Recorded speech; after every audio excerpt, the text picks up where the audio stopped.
Nggak tahu itu siapa. Tadi kan aku katakan perlindungan sosial itu ada 497 triliun. Di tempatku itu 78 triliun. Dan itu sudah ada anunya. Oh ini akan terima, ini enggak, ini terima, ini enggak. Itu ada nama-namanya. Jadi kan yang sisanya itu aku nggak tahu dari aku nggak berhak lah untuk bicara itu kan. Kalau perlindungan sosial di dalam Undang-Undang APBN kan sebetulnya sudah disampaikan ya pada saat kita dengan DPR sudah menyetujui undang-undang itu, dan kemudian waktu Bapak Presiden menyampaikan DIPA-nya kepada seluruh kementerian lembaga dan pemerintah daerah, itu kami menyampaikan bahwa alokasi per fungsi seperti pendidikan, kesehatan, perlindungan sosial waktu itu sudah disampaikan di dalam Undang-Undang APBN 2024 untuk perlindungan sosial, dan termasuk bansos di dalamnya itu 479 triliun. Di situ yang masuk di Kementerian Sosial tadi disampaikan oleh Ibu Mensos, memang yang ada di dalam anggaran DIPA Kemensos.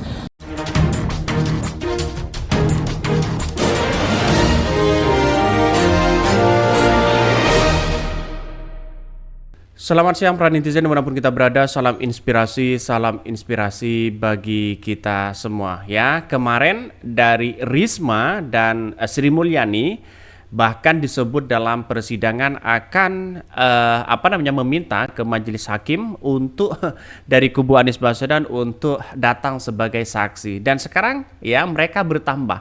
Tidak hanya Sri Mulyani, tidak hanya Ibu Risma, dan sekarang ada Zulhas dan Airlangga yang harus ya kita datangkan di persidangan itu. Sebagai apa? Sebagai bentuk mencari titik temu keadilan.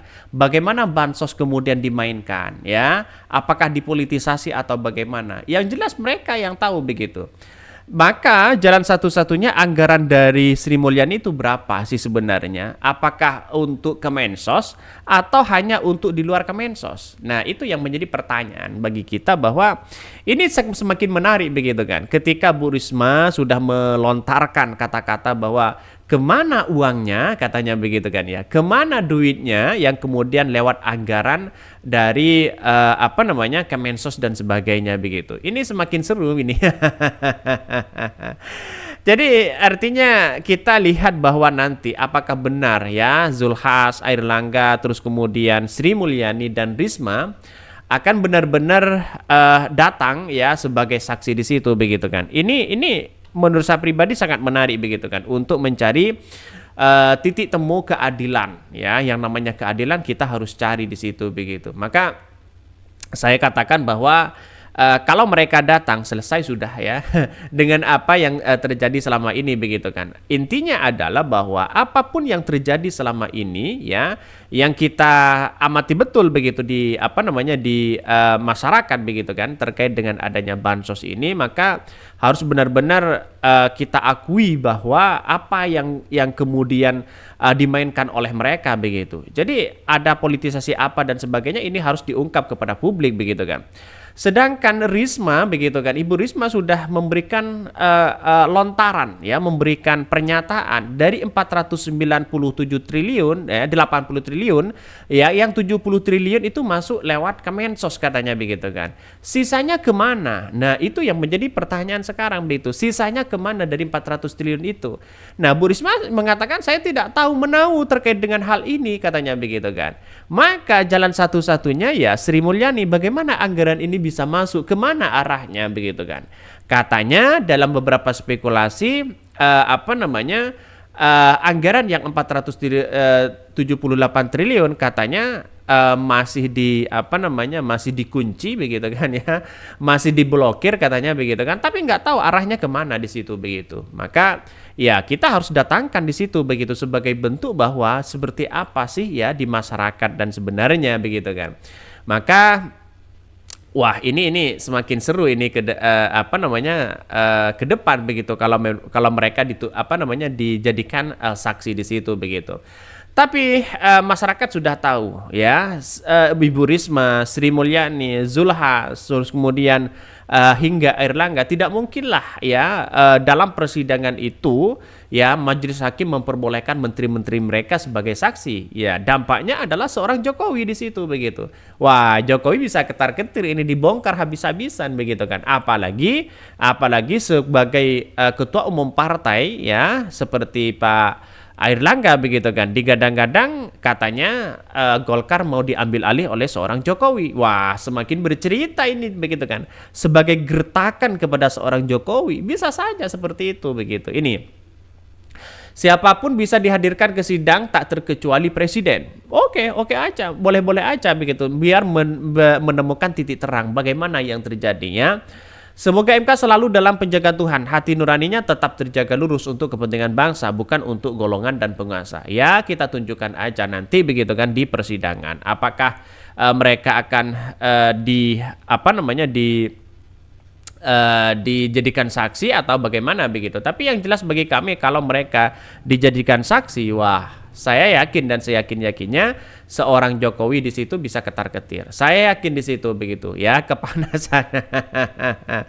Ya, karena bansos itu ya kita tahu wah, yang namanya bansos itu punya kekuatan yang sangat luar biasa untuk mengarah seseorang bisa berubah begitu kan. Maka jalan satu-satunya kita tunggu saja nanti ke depan, apakah nanti dalam persidangan nanti akan disebutkan atau bagaimana begitu kan. Bahkan dalam berita dari Tempo saya kutip ya, alasan kubu Anies minta MK hadirkan Sri Mulyani, Risma, Zulhas hingga Airlangga ya sebagai pertimbangan mencari keadilan. Tim Hukum Nasional Anies Baswedan ya dan Muhaimin Iskandar meminta Mahkamah Konstitusi untuk memanggil Menteri Keuangan Sri Mulyani, Menteri Sosial Tri Risma hari ini, Menteri Perdagangan Zulkifli Hasan alias Zulhas, hingga Menteri Koordinator Bidang Perekonomian Airlangga Hartarto sebagai saksi dalam sidang sengketa Pilpres 2024. Bahkan ya Ari lantas menjelaskan ya mengapa tim hukum Anies Baswedan ingin ya mendatangkan atau memanggil Sri Mulyani, Risma dan Airlangga. Menurut Ari, keempat mengetahui hal-hal mengenai bantuan sosial atau bansos yang ingin diuraikan tim Amin dalam permohonannya. Bahkan ya dan ingin mempertanyakan mengapa anggaran bansos bisa melonjak pada 2024. Lalu dari mana anggaran tersebut berasal, dari apakah sudah disiapkan oleh pemerintah atau tidak. Nah, itu pasti kena di situ begitu. Maka apa saya katakan saya yakin kena, karena pada kenyataannya adalah di tahun-tahun politik semuanya begitu naik anggarannya. Nah itu saya tidak tahu menau bahwa apakah ini dipolitisasi atau bagaimana. Tapi yang jelas di persidangan nanti bisa ditanyakan begitu kan. Anggarannya lewat apa?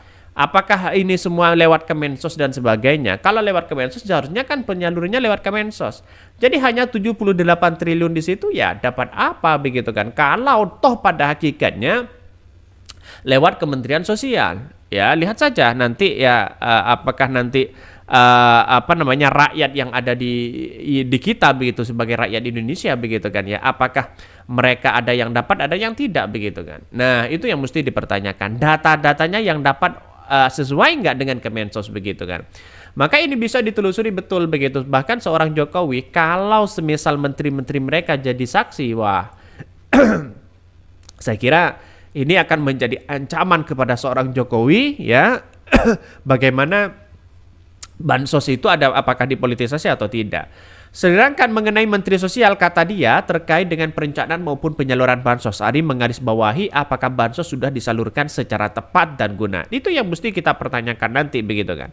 Karena yang tahu PAN sudah mengakui bahwa bantuan ini dari Presiden. Dia mengungkapkan pihaknya juga sudah melaporkan tindakan Ketua Umum Partai Amanat PAN tersebut ke Bawaslu. Terakhir, Menko Perekonomian Airlangga tak menjelaskan lebih detail ini, tapi dia menyebutkan alasan sama dengan alasan Pak Zulhas. Ya, Ari menegaskan kehadiran 4 Menteri Kabinet Presiden Joko Widodo atau Jokowi itu penting. Dia meyakini kesaksian mereka dapat mengungkapkan tabir-tabir apa yang sebenarnya terjadi. Bahkan adapun sidang kali ini adalah kedua yang agenda mendengar jawaban dari Komisi Pemilihan Umum ya, KPU sebagai termohon, Badan Pengawas Pemilihan Umum Bawaslu sebagai pemberi keterangan dan tim pembela Prabowo Gibran. Ya, kita tunggu sajalah ya. Karena kenyataannya adalah kalau memang ini benar, wah, saya yakin dan seyakin-yakinnya seorang Jokowi bisa panik, bisa ketar-ketir begitu, bisa kena. Karena apa? Karena dengan adanya seperti ini ya seharusnya di belakang ini semua harus ada KPK yang mengontrol begitu kan. Bagaimana kejadian-kejadian bansos yang ada selama ini. Oke, ya mungkin itu yang kami sampaikan ya, tonton terus channel Hodari Podcast Rakyat ini kan ada berita-berita menarik dan viral setiap harinya. Salam para netizen, salam inspirasi bagi kita semua. Jangan lupa di subscribe channel YouTube Hodari Podcast Rakyat ini.